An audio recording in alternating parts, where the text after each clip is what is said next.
Hey guys, and welcome back to KC Journeys. Alright, so today I have a different one, and this is Callie, the dog.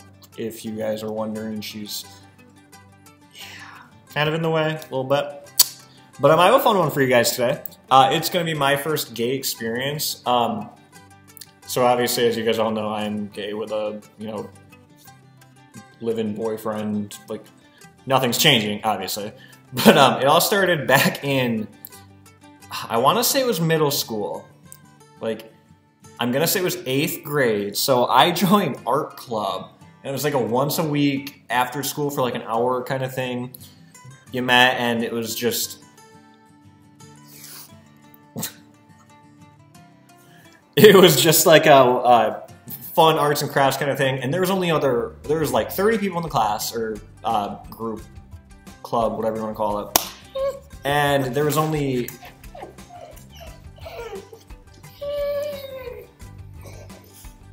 And there's only one other guy besides me. And I'm going to call him Cole. Good little pseudonym there.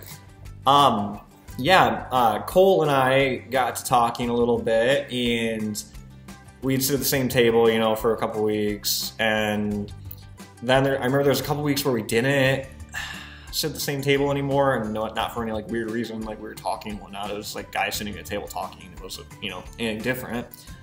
But I remember he messaged me on it was either MSN Messenger or I think he messaged me on MSN, or maybe it was Facebook Messenger. I don't know. One of the two. He messaged me and like alluded to asking if I was gay or if he like. I don't quite remember how it goes, but he kept on making like weird gay snarky remarks and whatnot, and I don't know, he never quite asked it, but like, Callie, can you sit? Okay. Thank you. And he never quite asked if I was gay, but like obviously he wanted to know, and I could tell that's what he was getting at, so I like kind of halfway ass played along, like I don't really know what to do. I don't really know what to expect. I didn't even understand what was going on, But I remember eventually he asked me if I wanted to like trade pics, and I was like, "What do you mean? Like pictures of what? Like what do you want to see?" And he was like, "Dick pics, haha." And I was like, "Oh." So, anyways, at the time, I didn't have a cell phone. I mean, it was just like 8th grade, and I was just a private 8th grader. Yeah, I know.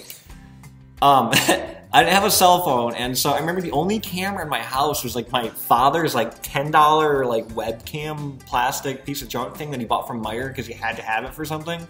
I don't know, but it sucked. My computer was a piece of crap that I was using it on. It was pretty ridiculous, but I remember taking that camera and going into my closet. I had a little walk-in closet in my room at the time at my parents' house, and I had like, it was a walk-in closet, but there wasn't a whole lot of room, so I remember I like push stuff out of the way and like make a good backdrop and whatnot, and use this like $10 little webcam to like take pictures. And it was like, all right, I would use this like $10 webcam. I don't know what he was using. I think he had a little digital camera thing at the time. I don't know. I wish I had something different, but I remember like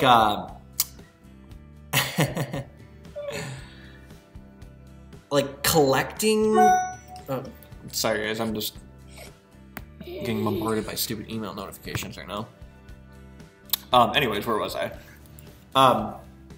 Yeah, he probably had that little camera or whatever. I don't really know what he was using. I was using a $10 piece of junk little webcam thing that didn't work to my computer. But like, I remember like having to compile all these images together and then on my computer, and then like import them from the camera, and then like check the ones that were good, bad. If they were all bad, which a lot of times it works, it was a $2, $10 camera that had no LCD screen on it. You'd have to like go take more and whatnot, then upload more, and you have to keep deleting these things. And it was really kind of like careful where you save these images on the computer in case somebody else uses the computer. But it was pretty hellish, and then you had to like get on like an old Hotmail account, and we would like email back and forth and whatnot. And it was like sexting over like I was like cyber sexting, I guess. And it was super weird, but it was like, I don't know, it was like our first like times ever, you know, doing that. Like neither of us had ever like talked to any guys like that. It was just kind of experimenting and like seeing, I guess. I'm just gonna say it was for visual implications only. That's all I'm saying about this. But later on, we kind of, you know, just did that a couple of times, I guess. And then I remember we both kind of got the urge to like not just exchange pictures anymore. Callie, you're so big. And yeah, we weren't gonna do that anymore. So he wanted to meet up, and we lived in a super small conservative little town, and nobody knew either of us were like, I don't know, we didn't even know we were gay. But like, and it was not a good town to even like have gay inclinations in, because it just felt wrong, even though it's not, it just did.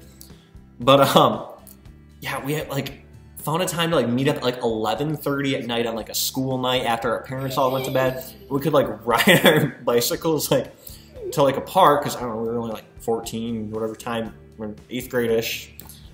Probably like 14, I don't know, something like that when you're 8th grade. Callie, can you please stop?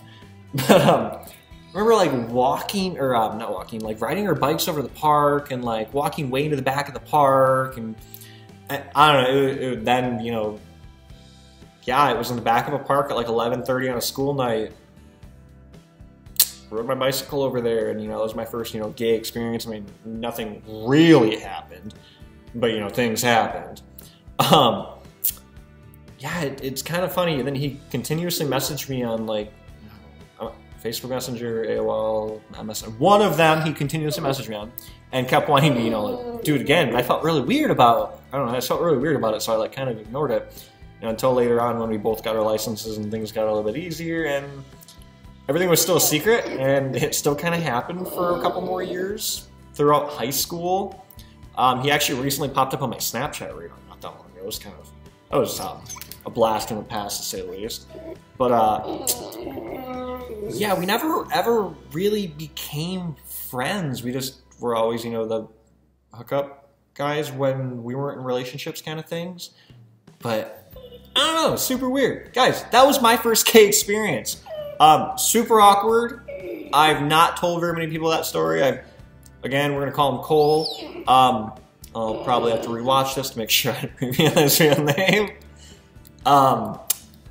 Yeah, anyways, guys, let me know what your first gay experience was. I want to know. These things are cool to me. They're really fascinating. I watched a lot of stuff on YouTube when I was, you know, in that like coming out phase, and like prior to it, when like I didn't really know what I was or like who I wanted to be. And Callie, come here. Guys, sit. Nope, come here. Come here. Nope, come right here. Right here. Callie, right here. Right here. Nope, treat. Come right here. Nope, she's not having any of it. Guys, it's a giant Christmas tree again. And Callie needs to come over here and come say hi. Right, we'll say hi to Callie.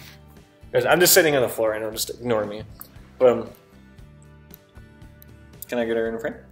Callie, kisses. Yeah, she has that squirrel fixation. It's weird. And look who's playing with my webcam cord. I have my webcam mounted on my MacBook, and I'm just hanging out on the ground, not really doing much. And somebody else wants to come say hi. Guys, that's Audemars. Audemars, we also call him Audie. Audemars, come here. Come here. He's actually really fun and really chill. I think he's a little bit curious of why I'm on the floor. But anyways, guys, I'm going to get off the floor and go start some dinner. So I will talk to you all later. Have a great night, guys.